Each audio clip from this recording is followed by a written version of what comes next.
Oi pessoal, tudo bem? Eu sou o Galo e na aula de hoje a gente vai falar sobre persona.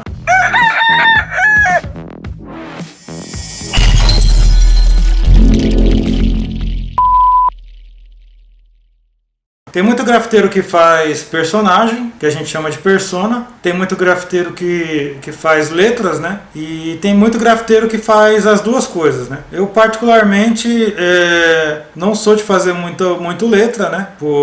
Não é algo que foi o que eu comecei. Eu sempre comecei fazendo persona, sempre me identifiquei com os personagens. Mas de vez em quando eu arrisco umas letras mais pra descontrair um pouco, mais pro pessoal, né, dar risada e tal, né? Mas enfim, como que a gente pode começar a falar de persona, sem no entanto começar a falar também do próprio ser humano, né? Sem falar as nossas características como ser humano, né? Que basicamente nós somos seres que vêm do hominídeo, né? O hominídeo ele é um ancestral comum dos primatas de um modo geral, que basicamente tem como condição principal a formação do corpo deles por três partes, né? Que é o cabeça, tronco e membros, né? Membros superiores e membros inferiores. Então assim, os hominídeos eles são os nossos ancestrais, são os primeiros seres que habitaram a Terra, cujas essas características, né, de cabeça, tronco e membros são marcantes, né? Vou colocar aqui uma figura, né, que mostra a evolução dos seres humanos, né, desde a época das cavernas até os tempos de hoje, né? Esse estudo, né, das proporções humanas sempre despertou o fascínio, né, das pessoas para tentar entender da onde que vem, como que de alguma forma nosso corpo foi projetado, né? Como essas relações de proporção foram determinadas. E algo muito antigo, que eu não sei precisar de quando veio e também quem criou, é o que o pessoal chama de proporção áurea, né? Que basicamente é a proporção pela qual o Deus criador, ou, né, algo que nos criou todas as coisas e todas as suas dimensões, né? Para vocês terem uma ideia de como que esse lance da proporção áurea é importante na história da arte, né, como um todo, eu vou ficar um pouco parado aqui para vocês verem. Por exemplo, eu vou projetar um retangular no meu rosto, né? E vocês vão perceber que na altura da minha face, a linha de ouro é o que determina a linha dos meus olhos, né? No caso da mão, né? Se eu colocar o retângulo áureo, a linha de ouro vai determinar a base dos meus dedos, e se eu colocar o retângulo áureo em relação ao meu dedo, ele também determina a parte onde dobra e tal. Basicamente, todas as nossas proporções elas são baseadas e são explicadas por esse método. Eu coloquei um vídeo aí para vocês mostrando como é que se desenha um retângulo áureo, que foi algo que eu vi num site há um tempo atrás, porque toda vez que você pesquisa sobre proporção áurea, o retângulo áureo ele já vem pronto, ninguém ensina como é que se constrói. E a construção dele é muito bonita, a construção dele é muito simples de fazer, e aí vocês vão ver agora o passo a passo de como se constrói um retângulo áureo.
Lembrando que o retângulo áureo, né, ele é um misto de geometria com matemática, né? Então, se você tiver construído ele certo, você vai conseguir descobrir o número de ouro, chamado também do número φ, né, com a letra grega φ, né, que teoricamente seria o número divino aí.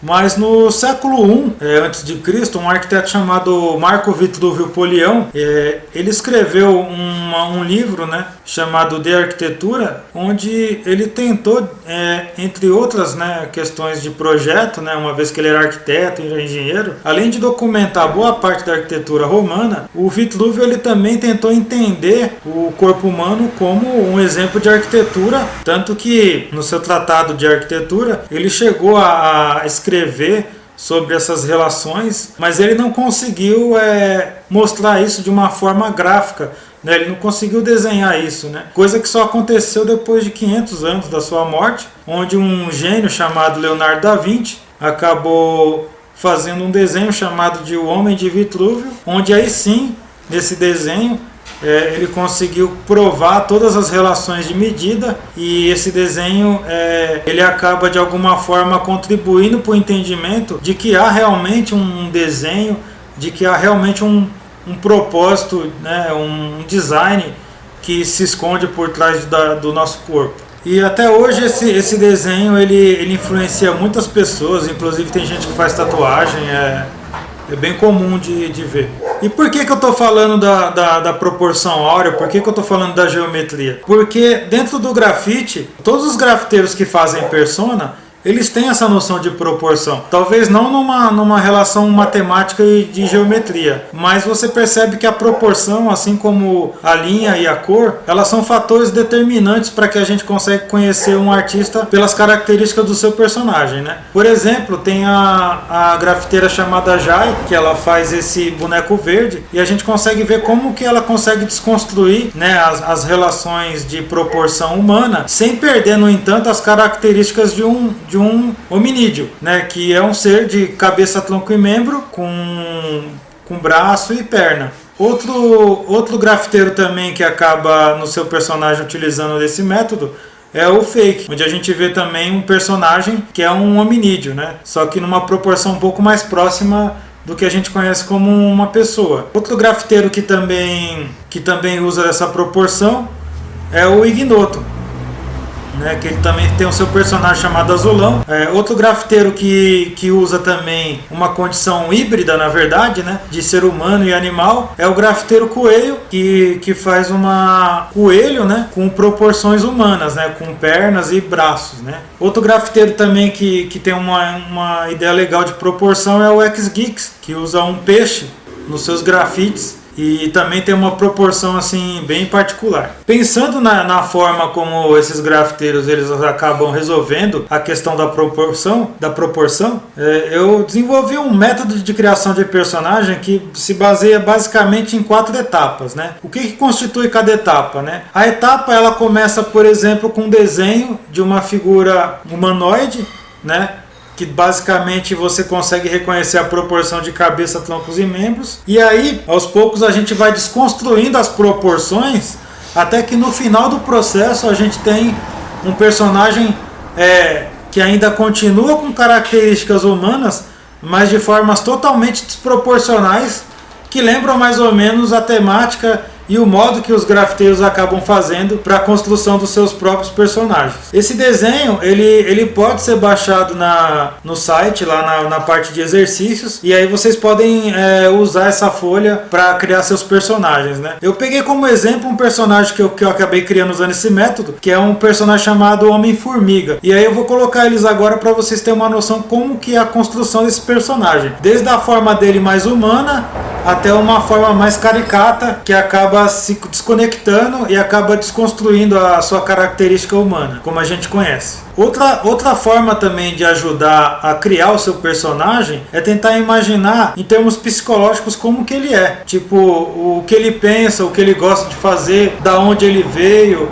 o que determina a sua roupa, o que determina as cores, né? Imaginar como se esse personagem realmente estivesse vivo, né? E habitando esse nosso meio aqui. Isso ajuda a dar vida ao personagem e com certeza vai dar mais asas à sua imaginação, né? Uma outra forma também de ajudar também na criação é tentar transformar esse personagem num objeto em terceira dimensão, que no grafite a gente chama de toy art, que você pode fazer com uma argila, com uma massa de resina epóxi. Existem vários métodos, né? Até biscuit, por exemplo, que dá para você usar para trazer esse personagem do plano bidimensional, que é o plano da folha e do muro, para a realidade. E aí, uma vez ele na realidade, você consegue agregar mais informação para estar fazendo ele de diversas formas na parede. Bom, pessoal, o vídeo de hoje foi esse. Eu espero que vocês tenham gostado. Deixem aqui embaixo seus comentários. Qualquer dúvida, entre em contato no site também ou no Instagram. Me sigam nas redes sociais, sigam a Casa do Hip Hop também. E muito obrigado e até a próxima. Valeu!